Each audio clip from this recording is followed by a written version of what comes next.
आखिर कैसे टूट गई भारत और रूस के बीच 21 साल पुरानी दोस्ती? क्या 2022 में पीएम मोदी ने दिया था पुतिन को धोखा? अजीत डोभाल और जयशंकर से मिलने के लिए पुतिन क्यों तोड़ देते हैं प्रोटोकॉल? आखिर पुतिन मोदी से कौन सा काम करवाना चाहते हैं जिसके लिए वह जिद पर अड़ गए हैं? रूस में जयशंकर का भव्य स्वागत देकर चीन और अमेरिका को क्यों लगी मिर्ची?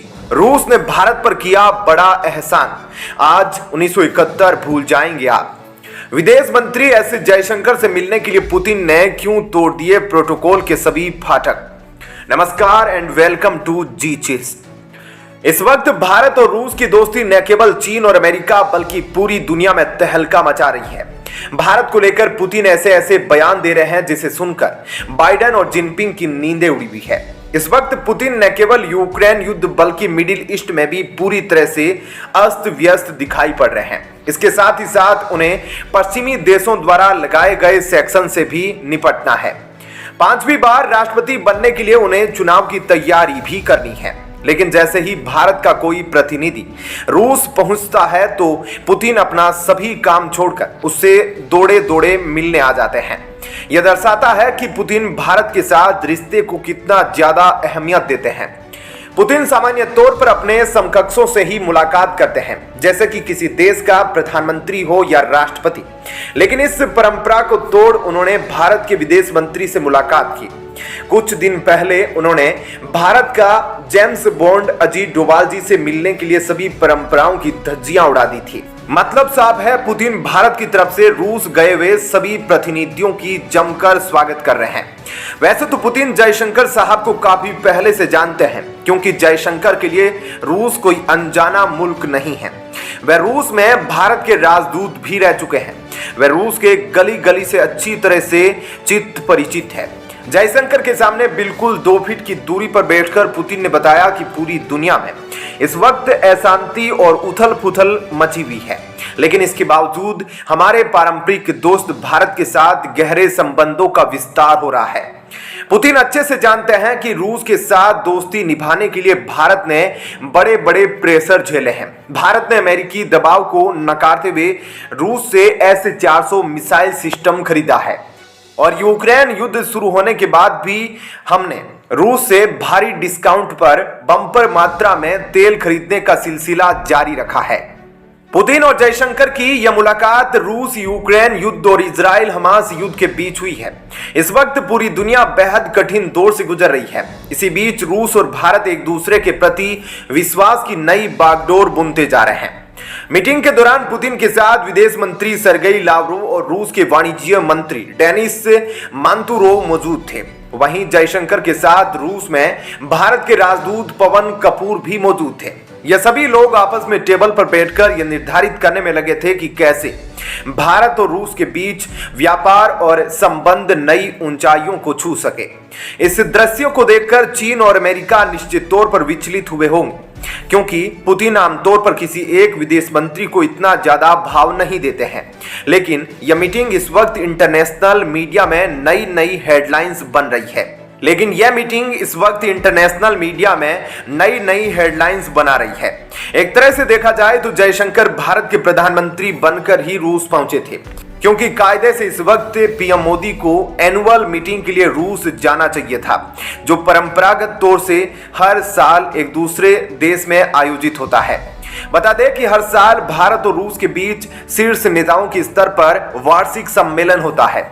इसमें एक साल रूसी राष्ट्रपति भारत आते हैं और एक साल भारतीय पीएम रूस जाते हैं। अभी तक दोनों देशों के बीच 21 सालाना सम्मेलन हो चुके हैं, जो रूस और भारत में आयोजित किए गए। लेकिन पिछले 2 सालों से 21 साल पुरानी यह परंपरा और दोस्ती लगभग टूट गई है। आखिरी बार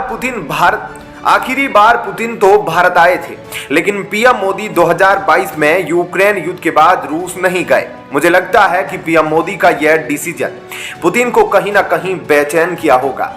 शायद इसी कारण पुतिन भी G20 सम्मेलन में भारत नहीं आए थे। हाल ही में भी अलग अलग देशों में जा रहे हैं, लेकिन भारत अभी तक नहीं आए। पीएम मोदी का आखिरी रूस दौरा सितंबर 2019 में हुआ था, दोनों के बीच आखिरी मुलाकात संघाई सहयोग संगठन एससीओ की शिखर बैठक समरकंद में हुई थी। इस दौरान पीएम मोदी ने यूक्रेन युद्ध पर पुतिन से बात करते हुए एक बेहद कड़ा संदेश दिया था और कहा था कि यह वक्त युद्ध का नहीं है। मुझे लगता है कि मोदी के इस ज्ञान से पुतिन का ईगो हर्ट हुआ होगा। हालांकि उन्होंने मौके पर बहुत अच्छी तरीके से रिएक्ट करते हुए कहा था कि हम भारत की मजबूरी को समझते हैं, लेकिन अब पुतिन बार बार मोदी को अपने यहां आने का निमंत्रण दे रहे हैं और वे अपने दोस्त मोदी को रूस में फिर से देखना चाहते हैं। पुतिन ने पीएम मोदी को आमंत्रित करते हुए जयशंकर से कहा, मैं आपके जरिए उन्हें शुभकामनाएं देता हूं, कृपया हमारा निमंत्रण उन तक पहुंचाए कि वो रूस के दौरे पर आए, हम उन्हें रूस में देखना चाहते हैं। इस बात से यह लगता है कि पुतिन जिद पर अड़े हुए हैं कि पहले मोदी को ही रूस आना होगा, तभी वे भारत आएंगे। इसके लिए वे बार बार अलग अलग देशों में जाकर अलग अलग जगहों से मोदी की प्रशंसा भी कर रहे हैं। पुतिन मोदी का दिल जीतना चाहते हैं, वे भारत से मधुर संबंध निभाना चाहते हैं। पीएम मोदी और पुतिन के बीच पिछले 2 साल से सालाना शिखर सम्मेलन नहीं हुआ है। इस कारण पश्चिमी देशों को कहीं ना कहीं लाभ मिला है, लेकिन भारत और रूस के रिश्तों पर कोई खास नेगेटिव असर नहीं पड़ा। आमतौर पर पुतिन किसी नेता का बड़ाई खुले दिल से नहीं करते, क्योंकि वह एक स्वाभिमानी राष्ट्रपति है जो अपने ईगो के साथ साथ अपने दृढ़ संकल्प के लिए जाने जाते हैं। वह बहुत अच्छे मैनिपुलेटर भी है। पुतिन 2021 में भारत आए थे, अब पीएम मोदी की बारी थी मॉस्को जाने की। ऐसे में पीएम मोदी को पहले रूस जाना होगा। हालांकि 2024 में चुनाव के कारण मोदी व्यस्त रहेंगे, लेकिन मुझे लगता है चुनाव जीतने के बाद वे जरूर रूस जाएंगे। पुतिन ने आगे यह भी कहा कि हमारा मानना है कि हम किसी भी राजनीतिक परिदृश्य में हमारे पारंपरिक संबंधों को बरकरार रख पाएंगे। मतलब भारत में सरकार बीजेपी की हो या कांग्रेस की हो या किसी और की हो, पुतिन के अनुसार भारत और रूस की दोस्ती हमेशा मजबूत रहेगी। जयशंकर ने पुतिन से कहा कि आपके अनुरोध के अनुसार पीएम मोदी जरूर रूस आएंगे। इसके लिए हम लोग मिलकर एक तिथि निर्धारित कर लेंगे। रूस में भी अगले साल राष्ट्रपति चुनाव होने जा रहे हैं। ऐसे में माना जा रहा है कि पुतिन 5वीं बार भी राष्ट्रपति बन सकते हैं। ऐसे में वह भी चुनाव को लेकर काफी व्यस्त रहेंगे। हालांकि ज्यादातर लोगों का मानना है कि पुतिन इस चुनाव में भी एक तरफा जीत जाएंगे। बता दें कि इसी साल फरवरी में रूस में अफगानिस्तान पर सुरक्षा वार्ता हुई थी, जिसमें कई देशों के अधिकारियों के साथ भारत के राष्ट्रीय सुरक्षा सलाहकार अजीत डोभाल भी शामिल हुए थे। इस बैठक के बाद निजी तौर पर भी डोभाल और पुतिन की मुलाकात हुई थी। अब पुतिन का जयशंकर के साथ मिलना भी उसी परंपरा के टूटने का हिस्सा है। पुतिन कभी कभार ही विदेश मंत्रियों से मिलते हैं। यह सोच समझकर उठाया गया कदम है और यह दिखाता है कि नए जियोपॉलिटिकल गेम में रूस भारत को कितना महत्व देता है।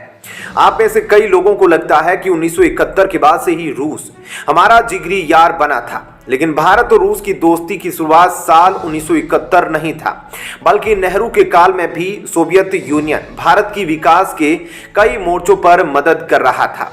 इस पूरे विश्लेषण पर आप अपनी राय नीचे कमेंट में जरूर लिखें। धन्यवाद। जय हिंद।